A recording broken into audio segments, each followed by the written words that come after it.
Evolving Conspiracy by Roger MacBride Allen. It was a dark and stormy night.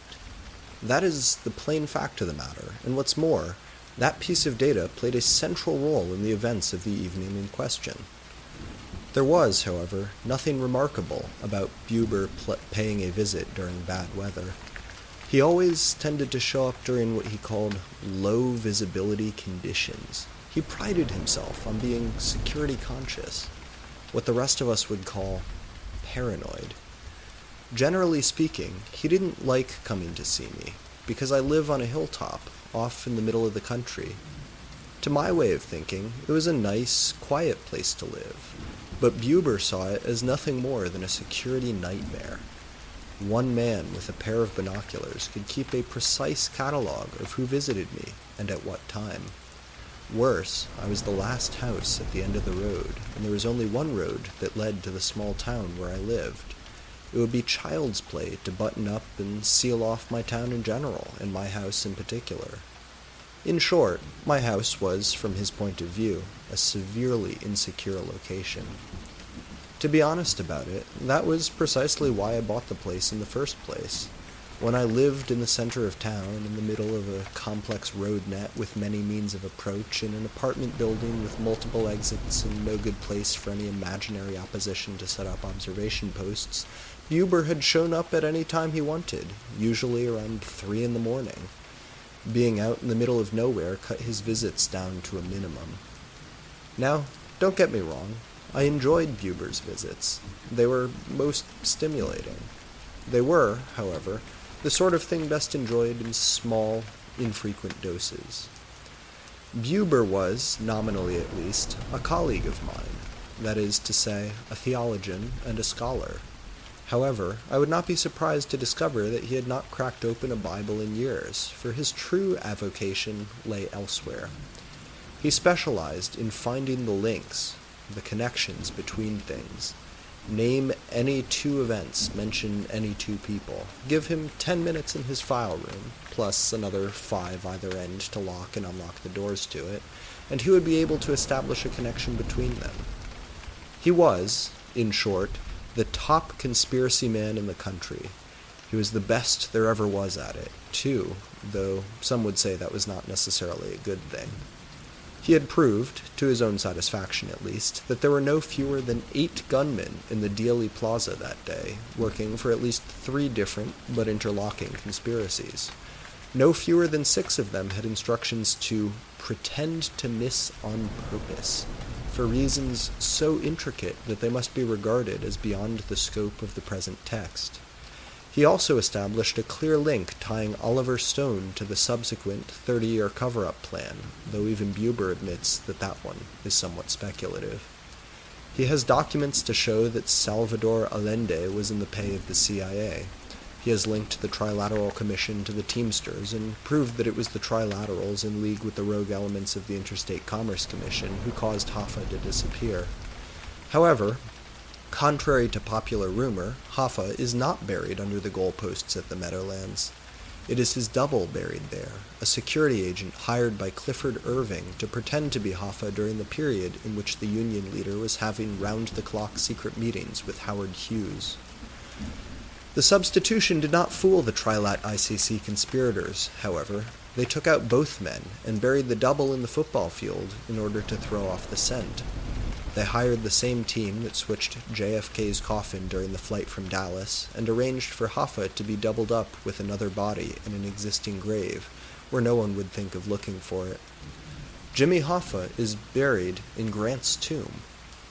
Buber had documents demonstrating that the collapse of the Soviet Union was merely an unusually elaborate KGB misinformation operation.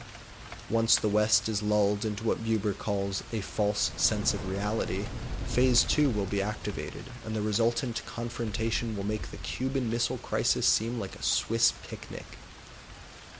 Watergate, needless to say, was bungled deliberately as a diversionary tactic so as to ensure that no one could ever believe that the Republican Party was capable of covert action. This allowed GOP special ops teams to act without fear of discovery when they staged the Munich Olympic attacks and succeed in their goal of embarrassing and radicalizing Yasser Arafat and thus derailing his attempts to infiltrate the United Jewish Appeal.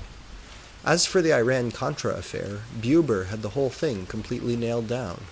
Once the U.S. had infiltrated the CIA agents posing as Shiite Muslims into Lebanon and arranged for them to take the hostages in the first place, the stage was set for the supposed exchange of weapons to Iran. In reality, the planes were full of surveillance equipment that Tehran traded to China in exchange for abandoned U.S. gear the Chinese had gotten from the Vietnamese. The Chinese later used the U.S.-made, Iran-delivered surveillance gear to spy on the Tiananmen Square demonstrators.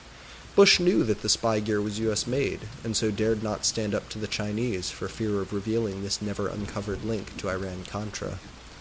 Meanwhile, the subsequent transfer of funds from Iran was to pay for ops in Nicaragua.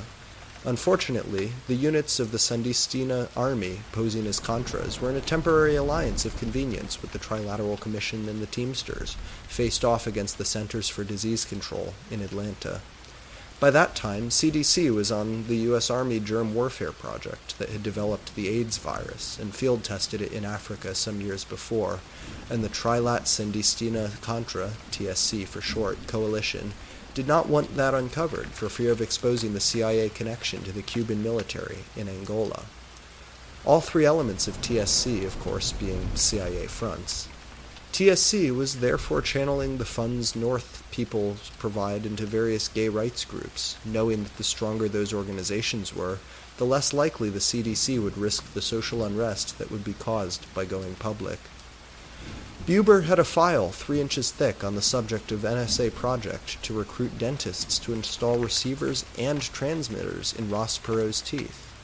Suffice it to say that the op was bungled, and many of the odd events Perot reported, Black Panthers plotting to kill him, the plot to wreck his daughter's wedding, and so on, were the result of his receiving the audio portion of various old movies on UHF while asleep, a case of accidental subliminal suggestion. For reasons that I have never gotten entirely clear, Buber tended to come to me first with his discoveries. I have never dared ask why, for fear that he would regard the question as an attempt to investigate him. The infuriating thing about his theories is that he always has some sort of evidence, however speculative or shaky or circumstantial, and he usually manages to set things up so that disproving his scenarios required proof of a negative. I never could prove, for example, that there weren't deep-cover KGB agents so well hidden inside the U.S. Forestry Service that no one could find them. So as far as Buber was concerned, if they were undetectable, that was merely proof that they were well hidden. In any event, as of the night in question, Buber had not come around for a while. I had been half expecting him to show up as soon as the weather turned bad, rendering surveillance difficult.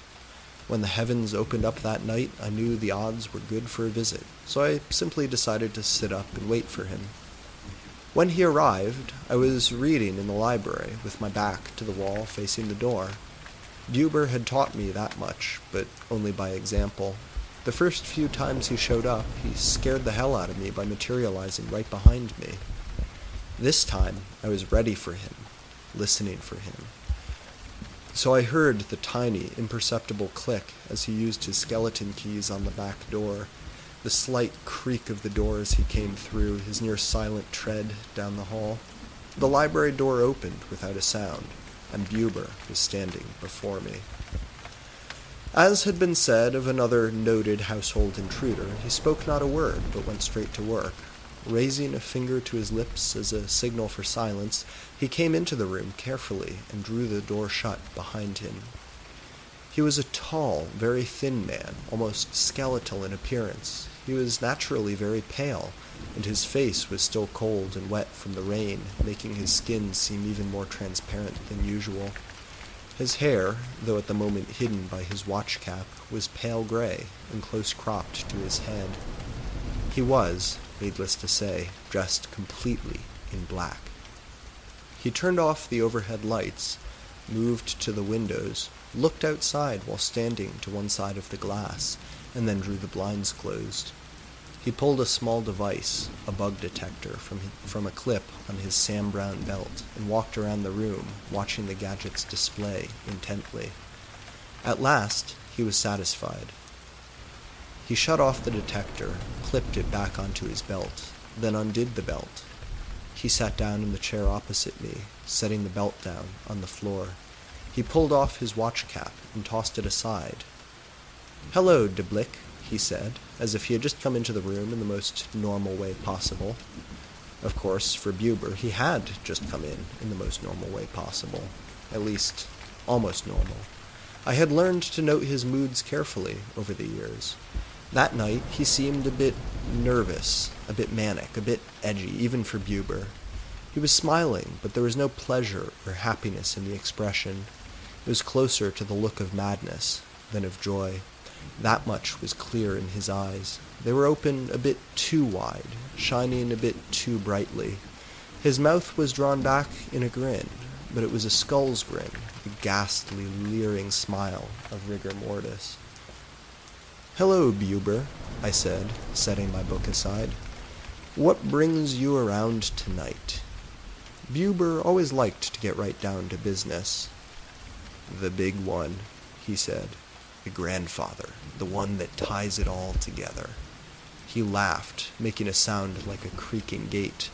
"The grand unified conspiracy to end all grand unified conspiracies." "Again?" I asked. "There is no need for sarcasm, Deblick," Buber said coolly.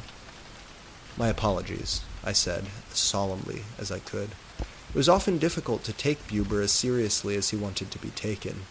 Of course, if one did take him seriously, then the world was a much darker and more sinister place than most of us would have cared to believe.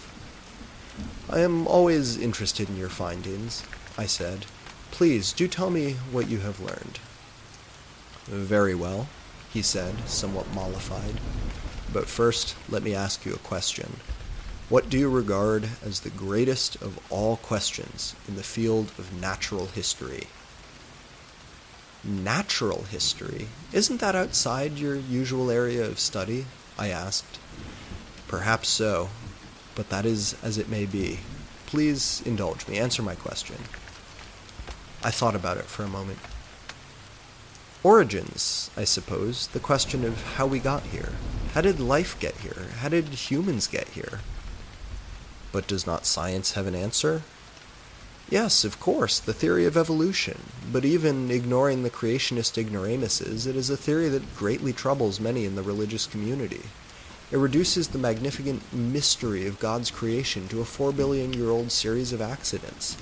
At best, it limits the divine spark of creation to an extremely limited role, and, in my opinion, is quite unsatisfactory in the way that it deals with the development of human consciousness, to say nothing of the human soul.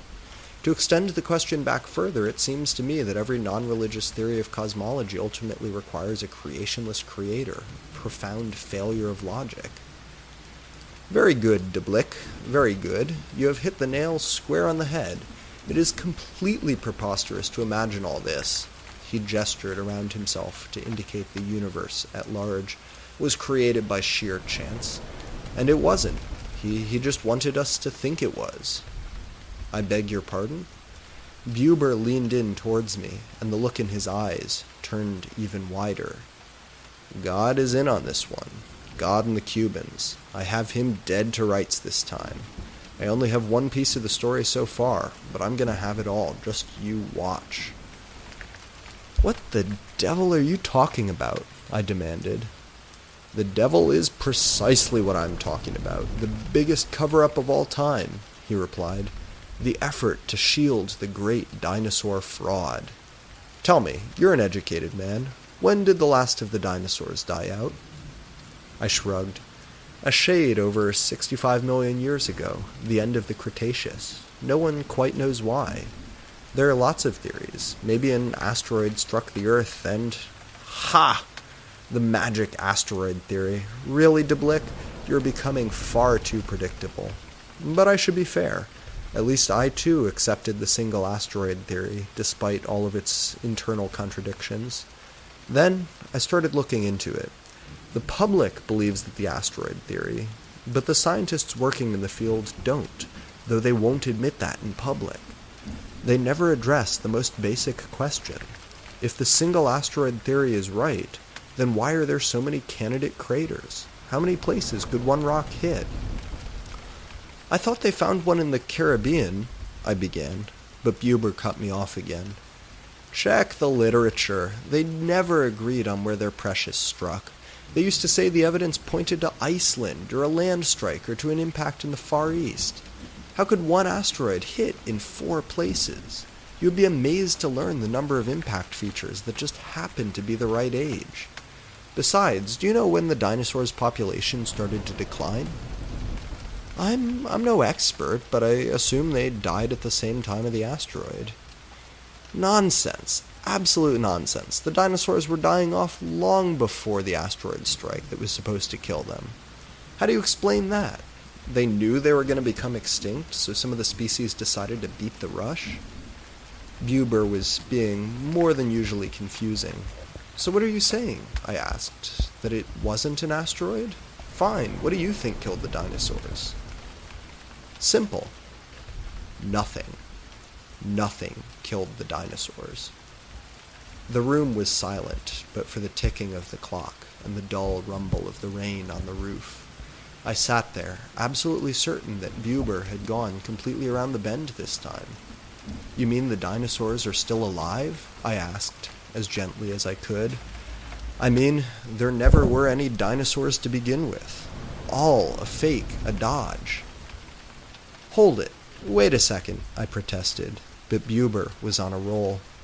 All a fake, he repeated. All of it, from start to finish. Bogus fossil records salted into the rocks. Fake footprints, planted evidence everywhere. But who, how, what was... God, Buber said, with obvious satisfaction. God did it all, in league with the Cubans, and I have the documents to prove it. But... I started to protest, and got in the last word edgewise that I would manage for some time. Bishop Usher was right, Buber went on, the words pouring out of him, or at least he stole credit from the monk who did the real work and got it right. The world was created in 4004 BC. Everything was created at that one time, the present-day world, all of the forged fossils and the rock strata, and so on, all at once. I tried to speak, but he lifted a warning finger to me and rushed on. And before you can protest the forgery job was too complex and complete, remember this is God we're talking about. And God can do whatever he wants, or else what's the point of being God? Except, of course, God can't do whatever he wants. What? Buber laughed and shook his head. Oh, God's good, don't get me wrong, he's very, very good. But he's not perfect, nor infallible. There's proof of that straight through everything I've uncovered. For starters, the fossil record is not all that it could be. A very impressive job, yes, I grant you, but failed. It did not do its job, or rather, did it too well. I had almost given up trying to pretend that I was following this. What was its job, then? Why, to test our faith, of course. Religion is a matter of faith, and faith is meaningless, mindless, unless it is challenged and questioned. You should know that. You're a theologian. God wanted us to find the forged fossils, examine them, interpret them, derive from them the evidence of an extremely old Earth and the theory of evolution, and then reject that all because it didn't agree with Scripture. Except we didn't reject it, I said, starting to understand at least some of what he was saying. Exactly. We bought in, hook, line, and sinker. God thought he was setting Wallace up as a patsy, but something went wrong. Darwin moved in. Who's Wallace, and what was he a patsy for? Buber looked at me oddly, then sighed and explained, speaking slowly, as if to a not very bright child. For God, of course. Alfred Russel Wallace came up with a less inclusive theory of evolution, and was nearly ready to publish when Darwin found out about it and rushed his version to print. If Wallace had been first, then evolution would have been presented in a less compelling manner and would have had far less impact. That was God's original scenario. The bogus fossil record would have been explained away, and faith would have been challenged but not overturned. All resultant social and technological innovations would have never happened, and God wouldn't be in trouble now. how is he in trouble? I told you the fossil record wasn't perfect. It didn't need to be, because the scenario called for us to discover it, have it test our faith, and then have us dismiss it. We weren't supposed to examine it too closely. Darwin was a disciple of gradualism, don't forget, and that was the theory we were supposed to examine and reject. Species were supposed to change, but they were supposed to take endless amounts of time to do it, and move through endless intermediate forms as they did. Except God never got around to forging the intermediate species. There are all sorts of theories to explain why they aren't there, but the absence is a major stumbling block. How is it we weren't supposed to examine it too closely, but we did? Because Darwin did a better job than Wallace was supposed to do. Something, or someone, set up Darwin as their useful idiot. I beg your pardon. The whole damn thing was dropped in Darwin's lap, but he still had to be bashed over the head before he would produce. What are the odds on it all happening by chance? Darwin just happened to go aboard the Beagle. That ship just happened to pull in on the coast of South America, where he would observe just the right geologic formations to start thinking about change over long periods. Then, once he was in that state of mind, the Beagle just happened to deliver him to the Galapagos Islands, the one place in the world where it just happens to be easy to observe groups of closely related species that seem to have just recently emerged from root species. But he still went home and did nothing about it until Wallace wrote him. Then he rushed into print and turned the world upside down, caused much more tumult than Wallace's weaker theory would have. It set all sorts of things in motion that gave us much more wealth and advanced technology too soon. We had the money and the hardware to examine the fossil record too closely. What does advanced technology have to do with Darwin? Isn't it obvious? Buber looked at me and realized that it was not. He sighed and leaned back in his chair and started again, more slowly. Look, let me walk you through it backwards, and you'll answer your own question. What is the single mass human behavior that drives technological advance the hardest in the modern era? War. War and military competition. Right. And the biggest war in history was? World War II, of course.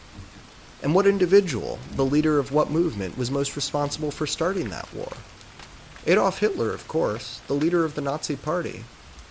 And Nazism was based in large part on paranoid theories concerning the struggle of superior races against the supposed pollution of bloodlines. And what rather gloomy German philosopher was an inspiration to the Nazis? I take it you are referring to Friedrich Nietzsche and his Übermensch Superman ideas? I asked. Very good. Last question. What then recent theory inspired Nietzsche and also inspired Hitler himself? Social Darwinism, I answered reluctantly. A spurious extension of the concept of natural selection into the realm of cultural and human behavior. That was the trouble with Buber. Every once in a while, he could tie it all together. There are plenty of other links I could demonstrate, but the one will do for now. I think you see my point. You keep hitting on technology, I objected, but fossil hunting doesn't take much more than an eyeball and a shovel. That's what they'd have you think, Buber said. It's true as far as it goes, but it doesn't go very far at all. Yes, you can dig up all the fossils you want if you dig long enough, but you need computer technology to develop the databases you need for comparative work, and for simulations and reconstruction, and all sorts of other things. You need CAT scanners and magnetic resonance imaging systems to examine the interior of a fossil and see what makes it tick. You need nuclear science to develop radioactive dating systems and petroleum industry-driven research to get a good base of geostratigraphic data. War and the threat of war drove all of the root technologies that made all of those things possible. But sooner or later, we'd have developed the technology and the research facilities that would demonstrate the flaws in the fossil record, I objected. It was just a matter of time. Ah, yes, time. Don't forget that there's not much of that left. Left until what? Left until Judgment Day, of course. June 6th, 2036.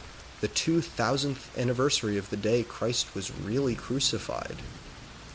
June? I asked. Buber gathered his breath, and I could see that he was ready to explain that point in detail. Never mind, I said hurriedly, a side issue. But let me see if I understand your theory. God set up a fossil record good enough that it would not reveal itself as incomplete and therefore spurious before 2036, given the speed of technological development and degree of research effort he assumed would take place if Wallace put forward the theory of evolution. However, Darwin did a better job in presenting the theory, with the direct result of more intense research into the fossil record, and the indirect result of setting in motion events that spurred technical development. As a result, we know more than we are supposed to about the development of life on Earth, including the flaws in the theory. Excellent, Buber said. A superb summing up. But hang on just a moment, I said. You're implying that someone deliberately manipulated events to put Darwin in the right place at the right time to come up with his theories. Who? And how? Who is easy. The KGB and its predecessors, going right back to the Tsarist secret police. You're saying that the theory of evolution was a communist plot?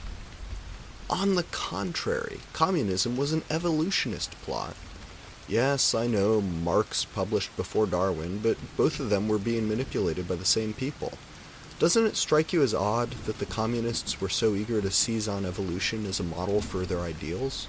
Historical development of the urban proletariat, capitalism giving way to socialism as feudalism gave way to capitalism, the predestined withering away of the state, Homo Sovieticus, the new Soviet man, Lysenkoism, all ideas clearly related to and perversions of the theory of evolution? But why?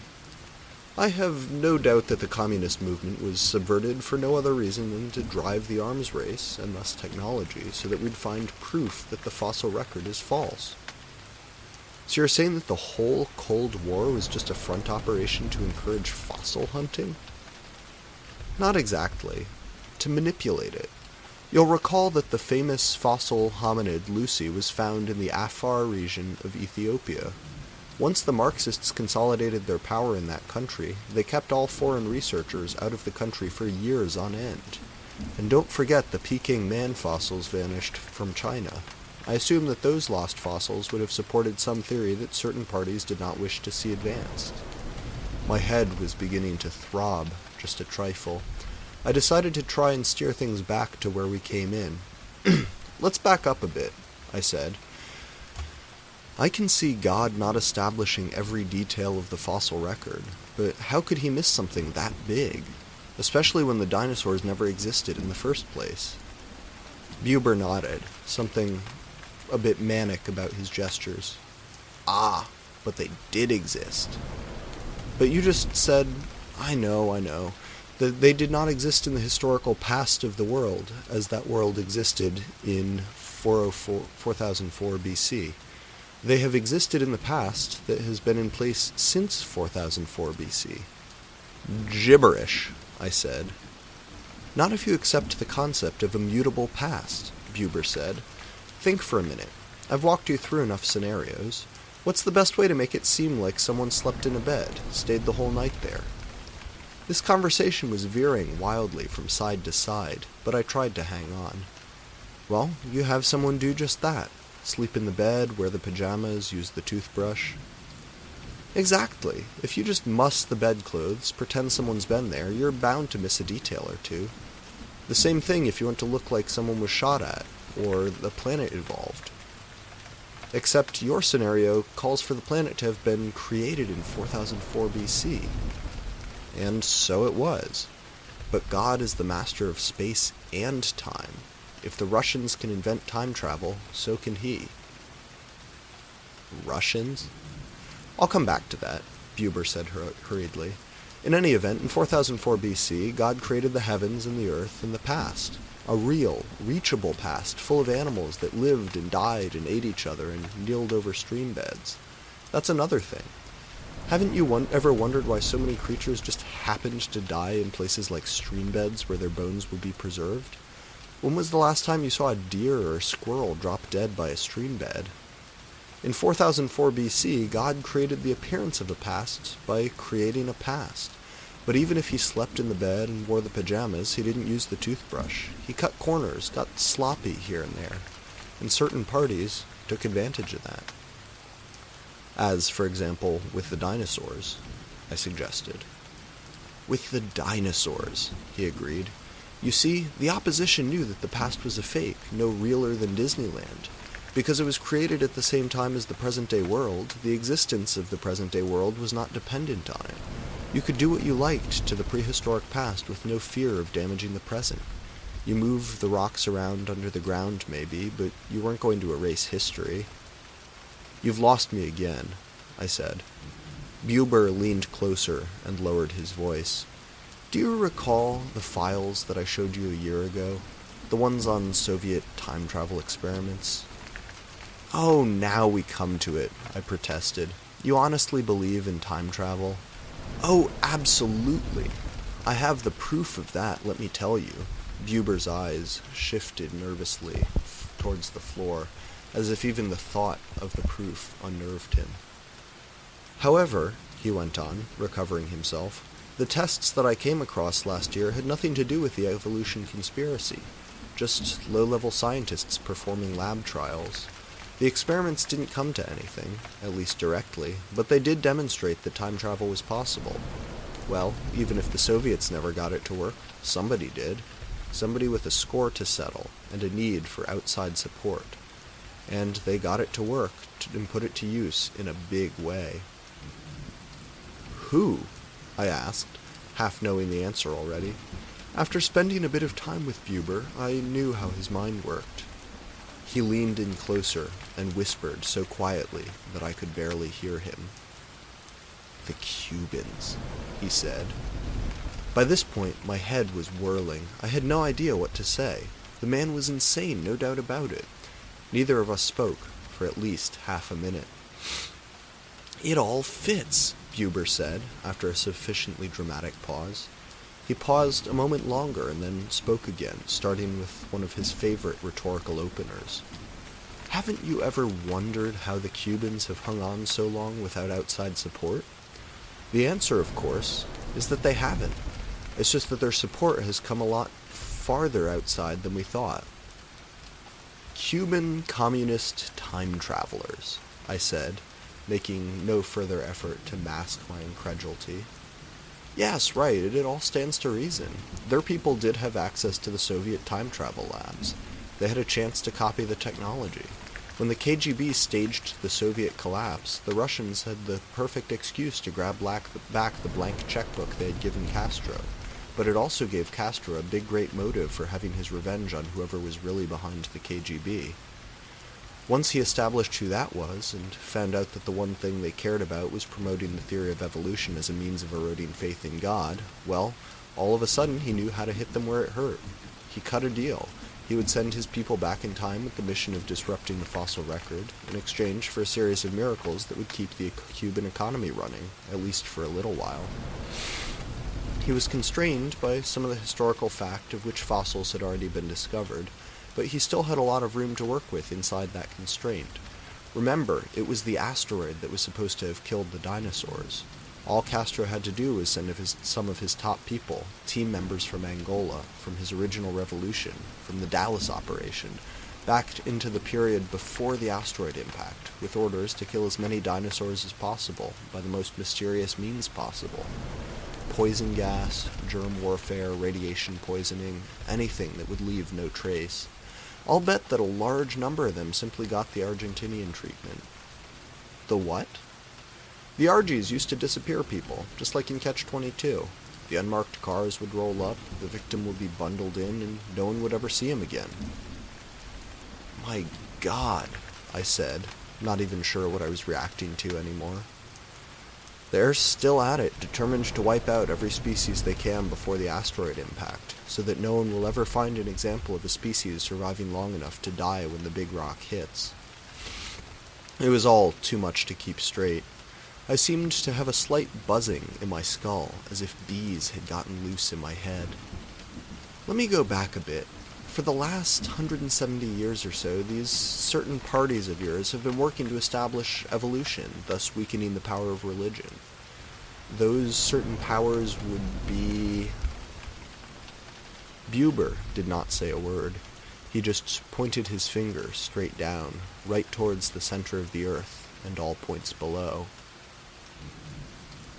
I see, I went on. And Castro is so determined to embarrass them that this good atheistic communist is willing to work hand in glove with God against the devil? Once again, my friend, you understand me completely.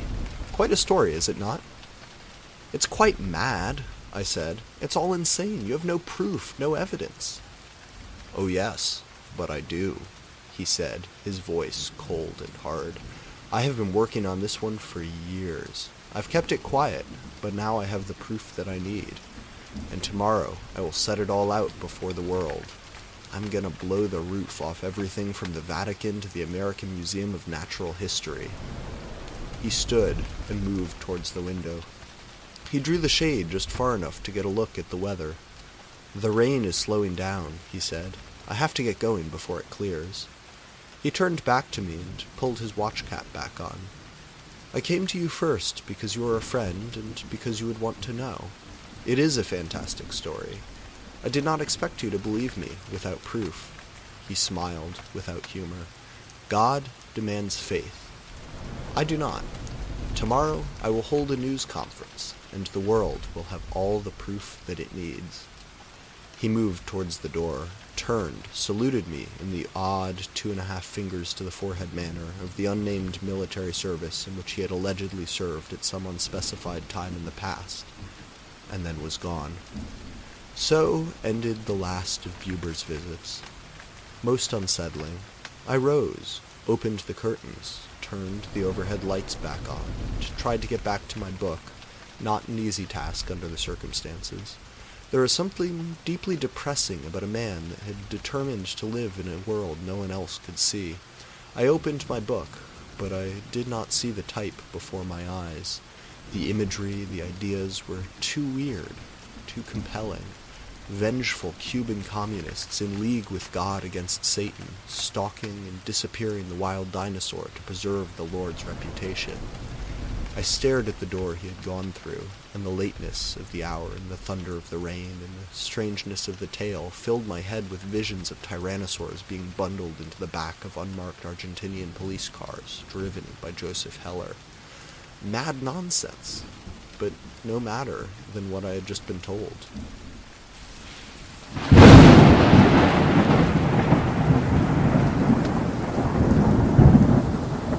I was in such a state of reverie when the flash of light outside the window lit up the sky, and the deafening crack of thunder made me jump in my seat. And somehow, I knew what that lightning strike was for. In that moment, suddenly, I did believed everything, much as I did not want to. They found him the next morning. A freak accident, the police told me. Struck by lightning, dead in an instant, the papers he was carrying incinerated. By strange coincidence, his house was struck by lightning at almost exactly the same time, and burned to the ground, destroying Buber's archives in the process. And that should have been that, the end of the story. Except for 2 tiny details. First, Buber's whole thesis was based on the premise that God was not infallible. He was capable of missing a detail, making a mistake. If that were so, then logic indeed would dictate that Satan was likewise susceptible to error. If I could see that, then so could Buber, and Buber always allowed for contingencies, preferably with a deception plan to confuse and misdirect his enemies. The second detail was that Buber had accidentally left his Sam Browne belt full of hardware behind. It was not until a day or 2 after the funeral that I thought to examine it carefully. It was then that I found it, carefully wrapped and padded, hidden in a flashlight with the batteries removed. No, Buber was not a man to take chances, and he was not above a spot of misdirection in order to fool his enemies. He was willing to risk and lose his life if it meant that the adversary could be fooled into thinking all the bases had been covered. Even with his house destroyed and with the documents he was carrying ruined, He left something behind. Perhaps, somewhere, there is more, cached away somewhere. A file folder that explains what, exactly, the object in question means. Or perhaps another bit of equally compelling physical evidence. For the moment, the object I found is here. It exists. It is completely fossilized, and yet retains every detail of its original form, down to the veins on the wrapper leaf, in the form of the ash. I have arranged for every conceivable test to be run on it. I have dated it every way I know how. It is absolutely incontrovertible proof. But of what, precisely, I don't know. But a 65-million-year-old fossilized Havana cigar certainly must prove something.